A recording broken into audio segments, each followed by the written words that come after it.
My presentation is about the Commission illustrators, as I call them, illustrator with a mission in Romanian language. I will try to follow some key research questions, how this kind of propaganda was reflected in aesthetics, and how today we can see only aesthetics or only propaganda, which one of these is living through the time. So everything started, of course, into the interwar. All the roots are there, but what we can see there is the radicalization of both right wing and left wing. Everything was somehow in between entertainment and ideology. Of course, once communism entered in Romania, not only into 1921 but after 1944 and 1947. Graphic art was used as an instrument of propaganda, mainly with the Soviet kind of relation. And one of the topics, the main topics, was the class enemy narrative. And of course, it came up with self-criticism and unmasking this kind of enemy. The enemy was the bourgeois and all of this. After that, the evolution of things changed a bit, and we will follow this into the following slides. It came up also the socialist family, the workplace features and safetiness, and also the tourism kind of propaganda. What was the status of the satirist as a critical chronicler? Meaning that somehow he related all the news in the magazines, but also part of these news are somehow with the context lost, are not meaningful today. What we can do today, instead, we can read the history, this kind of socialist history, through the satire drawings. Of course, it's another level of this kind of satire when we are looking at the subversive humor, because we actually do not see it's a very thin line in between the social truth as they follow it and other things. One of the main pillars of the satire was Zika, the metal magazine. It came under the Soviet model of humor. Every country was having the same kind of newspaper magazine. These are some, we believe in the power of laughter as a weapon of war, and their goal was to expose the evil, the mistakes, and the weaknesses. It came with 2 apparitions per month, after that 1 monthly, and after that 1 per 2 months. Of course, it was a very interesting place for satire artists to meet poets and this kind of literature people which were also engaged in this propaganda.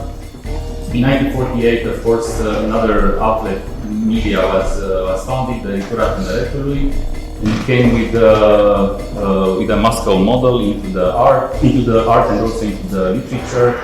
A lot of mass production, meaning that you can see there some numbers of copies, more than 60 millions, and of course everything was translated at this point from the Soviet to Romanian language. At some point, when we are approaching the 60s, they also translated to several languages, Hungarian, German, and Serbian, but also trying to put pressure for mass mobilization through this kind of literature. I just emphasize some of these highlights. The creating of characters that children perceived as a real being, not fiction. So everything was somehow having a real person or a historical person. This is the moment when the decree happened in 1966, when Mihail Gion was, of course, in the pro-natalist policy, and there is a line where you can see also not only the pro-natalist policy, but also the moment when another kind of production happened. And so before it's this kind of propaganda with militants, and after that is the socialist life and family, also going into science fiction kind of topics. And we can see here after '66 a new kind of art. Even some of the artists were the same. They forced themselves to invent and to reinvent themselves. In 1969, the new so it was Literatura Tineretului was replaced by the Triangle, which was the main publishing house for the teenagers and the children books. They also were translating their text into English, French, Spanish, but it's important that now Russian language and Russian authors are not present. Actually, it's even contrary. They try to push our authors or authors from Europe abroad. With this moment, the status of the artist changed.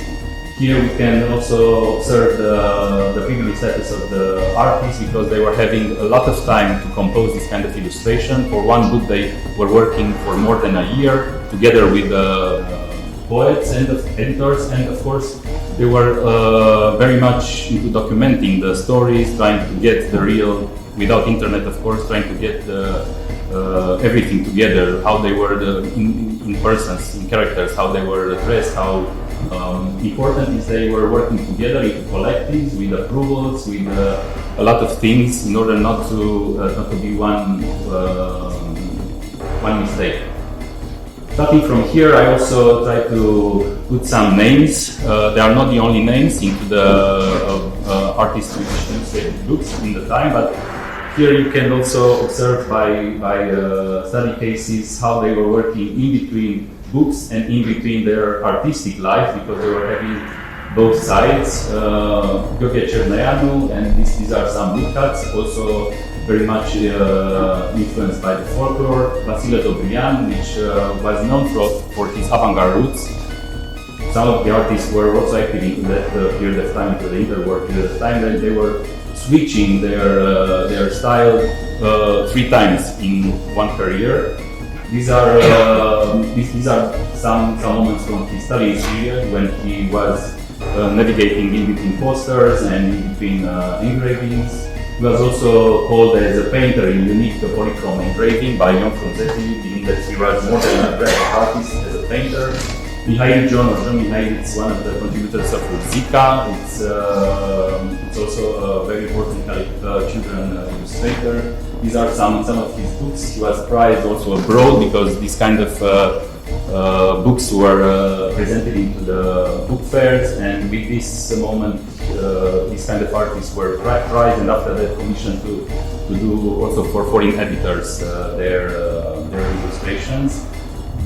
Gheorghe Ivancenco is one of the teachers, more than 30 years, at the Nicolae Grigorescu Institute of Arts. For example, Gheorghe Cernăianu was one of his students. He also, of course, illustrated Russian literature, Turgenev, also Chekhov and the others. And it is important that he, in some way, was also part of the juries in the period of time. He was very much attracted to social realism and militant art. Marcel Olinescu is maybe the older from this category. He was documenting tradition, very much trying to see the popular myths and the popular kind of woodcuts and translated them into the modern art. He was working into not very proper conditions, not having a press, not having access to a studio, and what you can see here, it's made on his kitchen floor with a spoon. Eugen Taru, maybe it's one of the masters of satire, very well known for his prizes in Romanian book illustration. These are some of his some of the best known. He illustrated more than 70 volumes, and a lot to speak about every one of these. These are some satirical drawings, and of course he was considered all a titan, but also a Stalinist, somehow a Stalinist propagandist. Romeo Voinescu, also a teacher, a long time dean at Nicolae Institute of Fine Arts, also very much attracted to design, and he made not only design but also mural arts and monumental art. These are some of his books along the times. And as I already anticipated, his areas of interest were also design and prototyping, which at that time in 1969 was a new domain in Romanian arts. Beyond the books, all these drawings were also presented into artworks exhibitions that are not only made for books, they're also presented into art fairs and book fairs, and they were prized. As a conclusion, all this production was aligned with the state production, meaning that also synchronized with Ministry of Education curriculum, and also with organization of youth like pioneers or Shoni Patrie.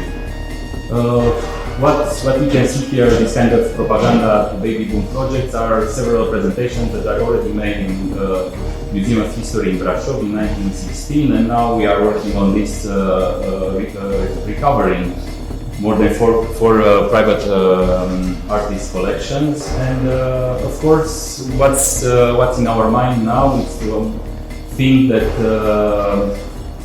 to reflect on this idea of how graphic arts can move from political incrimination. As I started the presentation, when we are now seeing this kind of artworks, we are somehow seeing also the propaganda encapsulated in it, and how can this be put into museums or public discourse, because it's at some point, even if aesthetics is already lost in time, the propaganda it's also working there at some point, like something like a virus, and this must be presented, of course, because these are fundamental parts of our contemporary visual culture and historical memory. For the 90s and 2000s, we did not have access to this kind of artworks in the art museums. They are not put into the permanent collections on display. They are only into the temporary exhibitions, and of course, these gaps into our history are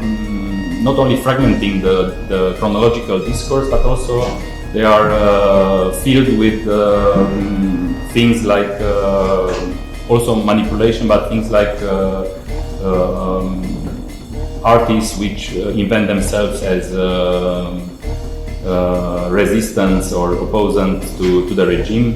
In many cases, they were not. And my final statement is regarding this, of course, regarding this artist and regarding this illustrator of books and teenager books and children books, is at some point, of course, these are also re-edited, some of these books, alongside with original illustrations in nowadays Romania, and